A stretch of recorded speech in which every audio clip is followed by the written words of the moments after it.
want to touch on some 2026 targets as Nebraska kind of turns that page and looks ahead to the 2026 class. They have three commits currently. They have their quarterback in Dayton Raiola, Dylan's little brother, of course. Even with Dayton committed, it doesn't necessarily mean Nebraska won't get a second 2026 quarterback. And there are a few names out there that already have offers to, a few names they could circle back on.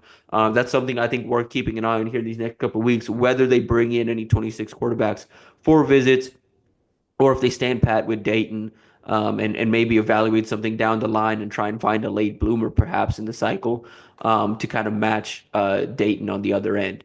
At running back, I'm expecting Nebraska to take one or two again. DeZephan Walker out of Raypeck in Missouri is a name to keep an eye on. I think he's a guy that is one of the better running backs in the country. Had a productive junior season, a big body that can also, hit home runs in the sense that, I say hit home runs, and I do apologize if that analogy or that phrase doesn't necessarily make sense. We're talking about home run hitting as a running back. It's the ability to, take it to the house, from anywhere on the field, from 50 yards out, 60 yards out, etc. You're looking for that top end speed in backs. It's kind of like when you're checking off boxes in the evaluation process.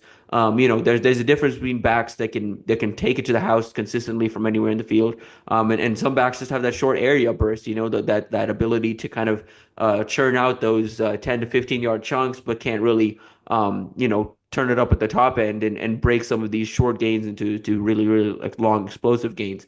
Walker's not one of those guys. Walker's a guy that can, kind of break it from 50, 60 yards out if he needs to, but also has the size and the power to run between the tackles at the Big Ten level, at a high level. He's a top guy for running backs coach EJ Bartel and the staff.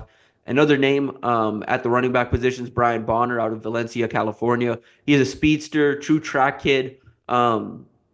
Has multiple, sub 11, even faster 100-meter times. Is one of the faster running back prospects in the country. Has visited Nebraska a couple of times. Has some West Coast interest. We're going to see if Nebraska can get him back on campus here in the spring. I think that's going to go a long ways in them being able to potentially land him. I'd also keep an eye on UCLA and Washington and a few other programs on the West Coast there. The wide receiver room is going to change a lot. I'm expecting that wide receiver board, as it currently stands, to shift a good bit, between, Dekel Shorts coming in, having his own vision for the room, his own relationships that he's built. He's a guy that, is not as, doesn't have the relationships in Dallas, for example, that Garrett McGuire did, but he's got strong relationships in Houston, strong relationships in Central Texas, and has a credible rack sheet of, or record of developing prospects. So it's gonna go a long way with recruits. Nebraska does currently hold a receiver commit from Devion Bonwell Whitty, out of Sioux Falls, Washington, up in South Dakota. He's a three-star prospect, a big body, 6'2", 190 pounds, can go up and get it. Missed his junior season with a broken kneecap to be exact, which is a very painful injury and one that, I pray and hope never happens to me, never happens to anyone I love, because it is one of those injuries I cringe at, even hearing about. But is well on the recovery process at this point, getting back to full speed, full strength. Looking forward to the offseason to kind of, get back on the field in some capacity, whether it's in 7-on-7, or just in spring ball with this team and working out with this team. Two names I will say I think Nebraska's going, or three names I'll say Nebraska. I expect Nebraska to still be involved with. I expect Cohen Brown to still be a target. I do believe Gary McGuire led the charge there, but there's enough relationships on staff that I think Nebraska is going to be able to stick in that recruitment. He's got some family ties to the program as well. Has had some cousins play for the program in the past. He's a guy that, Nebraska kind of sees as a versatile offensive piece. When he was on campus here in the fall, he actually spent time with EJ Bartel, Garrett McGuire, and other members of the offensive coaching staff. Glenn Thomas even spent some time with him. He's a guy that they kind of see as a interchangeable piece in the offense that can line up at wide receiver, line up at running back, do a couple of different things in the offense. Jacob Eberhardt's another guy that they kind of see as one of those versatile offensive pieces, but could also play defensive back, potentially even safety at the next level. He had a breakout junior season out in Kirkwood, Missouri.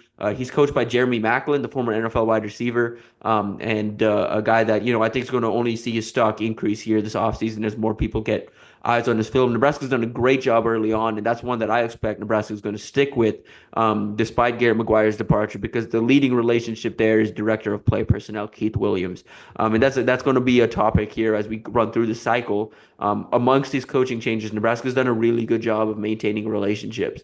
Um, and making sure these guys feel wanted on campus and making sure that, hey, even if a Terrence Knight leaves, even if a Garrett McGuire leaves, you can feel comfortable coming to Nebraska because you have three, four other coaches that you're comfortable with, that you believe in. And also the fact that Matt Rule and his staff have done a good job of staying transparent with the players and the recruits, and letting them know that, hey, we do like you. We like you as prospects, obviously. But on top of that, we're going to be upfront with you about, hey, we're this change is happening within our program. Hey, we're going to go in a different direction here. Nebraska's transparencies continue to stick out with recruits.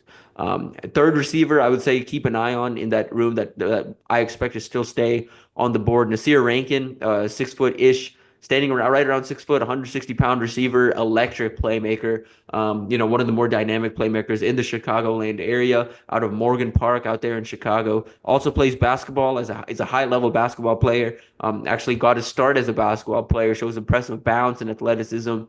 Really, really fun prospect. I'm really intrigued to see how Nebraska continues to pursue where his recruitment goes, because that's one of the more entertaining players to watch in the cycle. Tight end board is loaded. Nebraska, obviously, in-state tight end Isaac Jensen out of Millard South. Um, is arguably the top guy on the board just because in-state target, super dynamic, really good athlete, multi-sport background as well. I think a guy that you can line up out wide, line up in line, just has all of the significant upside at the position. So kind of got overshadowed a bit by Chase Lofton, but I thought he had a really good junior season, and worth monitoring. I think he's a really fun prospect. Matt Ludwig is another player, cousins with Vincent Genatone, Nebraska's linebacker, that they added out of the transfer portal from Montana. Ludwig also hails from Montana, from Billings West. Has nationwide interest and is seeing his recruitment start to take off a good bit here this fall, going into the offseason. But I'm expecting Nebraska to be a player in that recruitment down to the end. I'm expecting Nebraska to be one of the final hats at the table if it does come to that. I think they're going to be a finalist in that decision, and very well could land him. I think he's a guy that they see as a versatile type tight end, 6'4", 235, a little bigger physically, has more muscle and is more ready to play kind of that inline position. Could also play linebacker, could play a couple different positions. But right now you kind of have him on the tight end board just because what he's been able to do with the high school level. Ian Premer out of Great Bend, Kansas. That's another one worth keeping an eye on. It's going to be tough to beat out Kansas State, and we're seeing more SEC interest in that recruitment, and that's a guy that I think is really underrated per Rivals right now. You see the industry ranking; he's closer to a 4-star prospect there. Just a jumbo athlete, essentially, basically a receiver, basically playing. Is projected as a tight end, but basically playing receiver at the high school level. Kansas has had an interesting run. The Midwest specifically, these two states, Kansas, Nebraska, have had an interesting run the last couple of years in elite. These wide receiver slash tight end prospects. We had Carter Nelson last cycle, and this year in Kansas, you had Deshaun Bram, who is off to Tennessee, and you also had Lincoln Kerr, who's off to Kansas State. And then you have Ian Premer here in 2026. It's just an interesting run, I think, is happening of these jumbo wide receivers, essentially, that do get turned into tight ends at the next level, and they're all elite athletes. So those are the top three names right now. I think that board's going to see a bit of a shuffling. A couple other names to keep in mind: Camden Jensen out of Littleton Heritage. Nebraska's landed his teammate. Two of his teammates in the past two cycles, and has some good relationships with that Heritage coaching staff. So, if Nebraska wants him, I think he's a guy that has some SEC interest, is exploring a lot of his options. North Carolina was a bit of a dream offer for him, but they're getting their coaching situation figured out. So, I think there's a couple of schools that could be really involved there. I think Nebraska's faded a bit compared to where they were last summer in that recruitment. But Nebraska's, if they can get him back on campus, I think that would go a long way because they really weren't able to do that this fall. Offensive line, I think Nebraska's going to have an opportunity to put together a really special offensive line class. Obviously, it starts at the top. Jackson Cantwell, the number one player in the country, number one offensive tackle in the country. We've talked plenty about him over the past couple of months. He's a guy that, in my opinion, is going to be just one of those recruitments that I think is going to end up going to the end. I don't expect him to be a guy that is handling his process early. I don't think he's a guy that's going to make an early commitment just because I think you're going to see his recruitment really take another twist here in these next couple of weeks, is in the sense that as schools start to really dial in and focus in, I think you're going to see the NIL opportunities he has seriously start to increase. Again, number one player in the country. Schools like them getting the best schools in the country see him as a day one starter at offensive tackle, a program changing type commitment, and one that can anchor your left side of your line or right side, wherever you want to put him. Malachi Lee, another one. If you were to say the number two offensive tackle target for Nebraska behind Cantwell, it's Malachi Lee at a Kamehameha High School out in Hawaii. Hails from the same program as Donovan Raiola. I truly expect Nebraska to be a player there till the end. But you're battling the Oregons of the world, you're battling the Michigans of the world, you're battling the USCs, BYU, etc. So Nebraska has to keep getting him back on campus. They got him back on campus for the win over Wisconsin. Have to keep getting him back on campus here in the next couple of months. Get him on campus in summer for an official visit, and that could go a long way. Claude Puma was another one that got on campus this fall. He's a fast rising prospect. I think he's going to have an opportunity to finish as a top 100, if not a five-star prospect when it's all said and done. Schools across the country are starting to take notice after his breakout junior season. We've heard some SEC schools are already putting up some pretty competitive NIL offers, trying to lock him in pretty early on. I think he's going to take his time with the process, but this is one that could move quickly just because a lot of schools have started to make him feel like a priority and putting up some numbers that, for a kid that is just starting to put it together on the football field, really didn't expect this type of attention coming. Gregory Patrick's another one worth keeping an eye on. He's a Nebraska legacy. His uncle Chris played for Nebraska in the early 2000s. He is a guy that it's going to be tough to pull him away from the region. He hails from Michigan, Michigan State, Notre Dame, the big three here that up in that northeast area or that north part of the country. Those are the favorites right now. Nebraska's right there, I think on the outside looking in. But if they can get him back on campus here in the spring, that'd go a long way there. They were hoping to get him back on campus in the fall, but that just wasn't able to happen. A couple other names in the O-line class: Hudson Parliament, of course, out of South Dakota, the top interior line prospect for Nebraska. Arguably, if you were to rank the top O-line prospects in general, he's two or three behind Cantwell and Malachi Lee. He's right there in that mix, and a guy that Nebraska sees as a long-term starter on the interior of the line. That's another recruitment that's starting to take off a little bit. Oregon, Michigan, Alabama, so on and so forth, starting to show some interest. Nebraska's also got a hold off Iowa, got a hold off Kansas State and Wisconsin, and some of those programs in the Big Ten region as well. Brett College, another one. You have to fend off some Big Ten programs, had to face off some fend off some SEC programs. A kid from IMG Academy, but originally hails from Colorado. Colorado, of course, also going to be involved there. Does some hunting in Nebraska, so he's familiar with the state. He's visited a couple times. Was back on campus with Mpuma, not Mpuma, with Lee a couple weeks ago for that Wisconsin game. Deacon Schmidt, offensive line prospect from Colorado, Windsor, Colorado, another top guy for Donovan Raiola. Again, Colorado's a school to keep an eye on. He's got some, Big 12 and Big 10 interest as well. And so, but that's a guy worth keeping an eye on. Three-star prospect. I could see him get a fourth star this offseason as his film, and rankings update. Jax Tanner out of Idaho. That's another one. There's actually two Idaho prospects on the O-line in 2026 we're keeping an eye on. Jax Tanner out of Rocky Mountain. 6'4", 280-pound offensive guard. Nebraska was one of the first schools to show interest, and I think it went a long way that Keith Williams went out to go see him, a 2026 prospect, during Nebraska's second bye week. Williams could have gone anywhere. The fact that he went to go see a 2026 offensive line prospect who at the time didn't have any stars or any ranking or anything is quickly rising up the board. Oregon's in that mix. Like I said, I think he's a guy that as his junior film gets out there, he's going to blow up. But Nebraska being there early is a big deal. They just need to get him on campus at this point. And I really like where Nebraska's positioned there. Kelvin Obot, I hope I'm saying that right. I've not been able to get that clarification from him, out of Fruitland, Idaho. He's 6'5", 265-pound offensive tackle prospect. Had a good junior season as well. Was on campus for that Wisconsin game. We also spotted him at the Wisconsin-Nebraska volleyball game that evening. Getting some special attention from Keith Williams and the staff. Another guy just meant a lot that he's seeing this interest from Nebraska so early in his recruitment. I expect Nebraska to be a top program in that recruitment moving forward.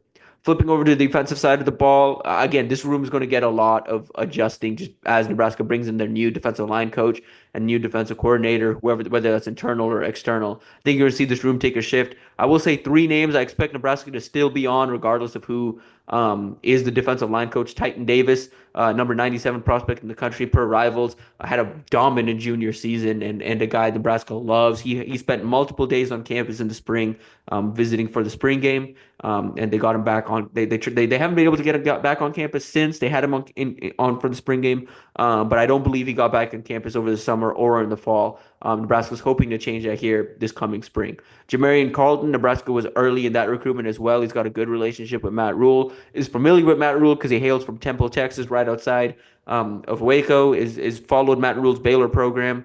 And a two-sport athlete. He's played some basketball in the Omaha area on the AAU circuit. And a guy, Nebraska would like to have in the boat. But yeah, Terrence Knighton had a good relationship there. Knighton's departure does affect Nebraska standing there a bit, but Rule and the new defensive staff can definitely get Nebraska back near the top of that recruitment if they so choose. Hunter Higgins out of Mesa out in Kansas has visited Nebraska plenty.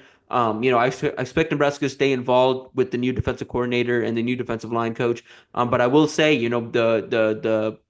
the turnover at Nebraska has affected their placement here. I felt, coming out of the summer and into the season, Nebraska was a school to beat in that recruitment. And he visited for the Wisconsin game, saw that win.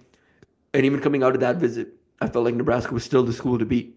But the turnover with Tony White gone and Terrence Knighton gone has hurt Nebraska a bit. And he could potentially make an early commitment. A guy that's hoping to shut down the process sooner rather than later. And for Nebraska's best interest, I think it's better that they try and get him to hold off and wait to see who the new defensive coordinator is, who the new defensive line coach is, and hope that he can build those relationships quickly to get Nebraska back to pole position there because they're not in pole position anymore. I'd keep an eye on Wisconsin. I'd keep an eye on Michigan and USC and a couple other Big Ten programs that are really making an effort here. Hometown, in-state, Kansas State, another one worth keeping an eye on in that one. Linebacker room, just like the O-line room, I think Nebraska's going to have a chance to put together a really good room there. Keenan Harris is a top guy on the board out of St. Louis University High. A versatile linebacker that can get that, kind of transition from safety down to linebacker. Really good in coverage, physical tackler, really athletic, lengthy wingspan, one of the longer wingspans we've seen at the linebacker position in that cycle. So really long prospect at 6'2", with a plus wingspan.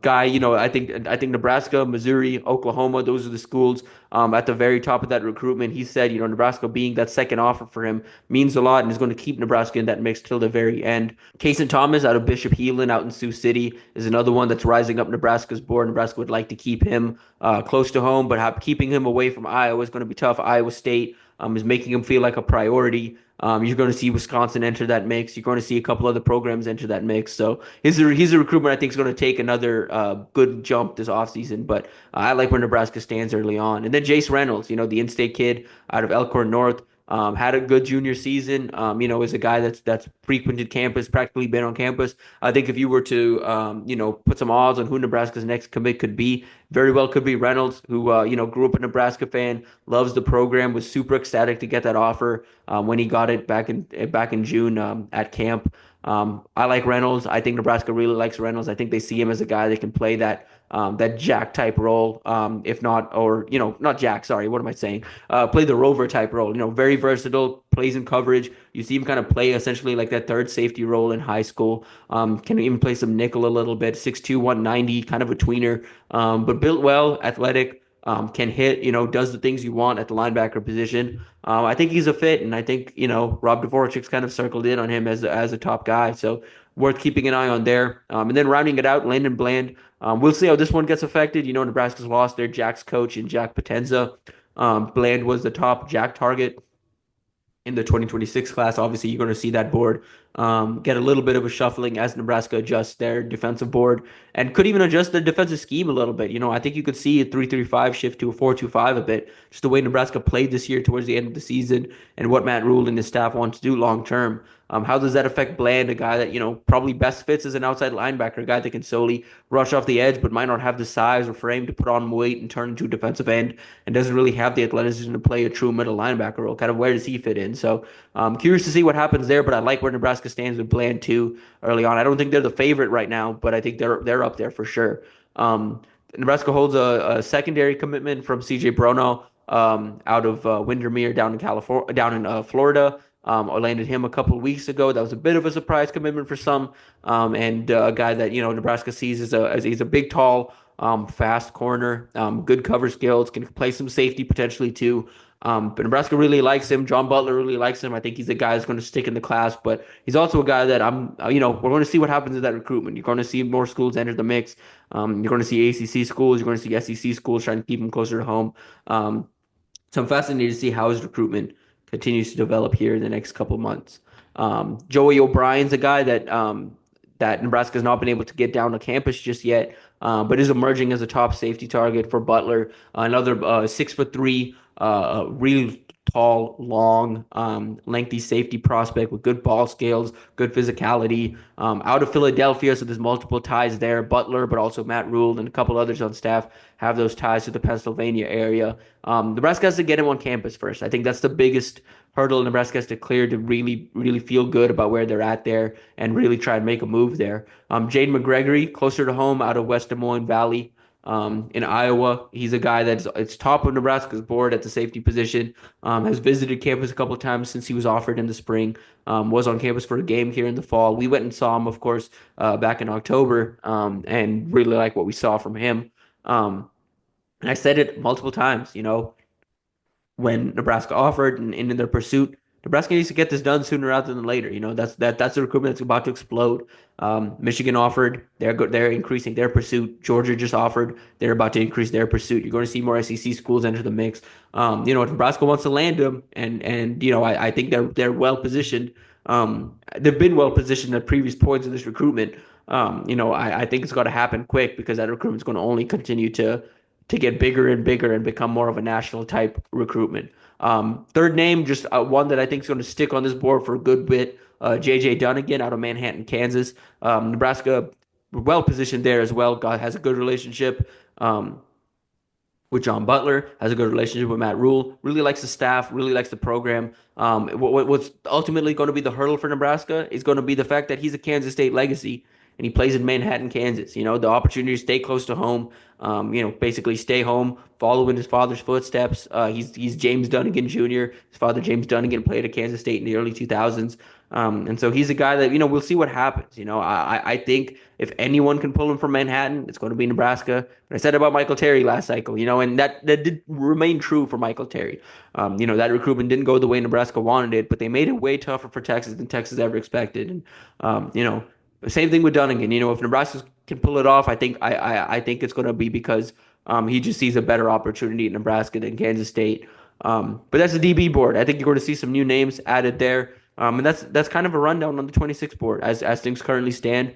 Again, this board could look a lot different in a month. Nebraska's roster is going to look a lot different here in a month or two. So, how they address needs in 2026 is going to be affected by what they address in the portal and how, you get there's a difference between getting a guy in the portal that's an instant impact type contributor, but he only has 1 year of eligibility versus an instant impact contributor with 2-3 years left. That affects your board depending what you add. So Nebraska's transfer portal cycle is definitely going to affect the 2026 cycle. We'll just see to what extent here in the next couple of weeks. But that'll probably do it for us here with the Recruiting Blitz show. Appreciate you all tuning in and putting up with me kind of running through those names a bit fast. But I really appreciate, obviously, y'all tuning in. Be sure to stay tuned to the Inside Nebraska YouTube channel for all of our content. We're going to have more of the quick hitting type videos we put out over the weekend. Reacting to Nebraska's bowl game, reacting to what's next. Portal commitments as they come in, portal departures as they roll in as well. And anything else, imminent, we'll have those reactions as well. Stay tuned to InsideNebraska.com. For our written content and more timely updates. We get to the YouTube as fast as we can, but if you want the most up to date intel and up-to-date information, it's going to be at the Inside Nebraska, InsideNebraska.com, and specifically on the Insiders board, where we post our tidbits, we post our little recruiting nuggets, and also roster nuggets, and some of these things. We had obviously the bowl game. We had that announced pretty early on. Zach Carpenter had that pretty early on. That Nebraska was circled in before that announcement came in. So, like I said, stay tuned to InsideNebraska.com, Inside Nebraska YouTube channel, and we will see y'all next week.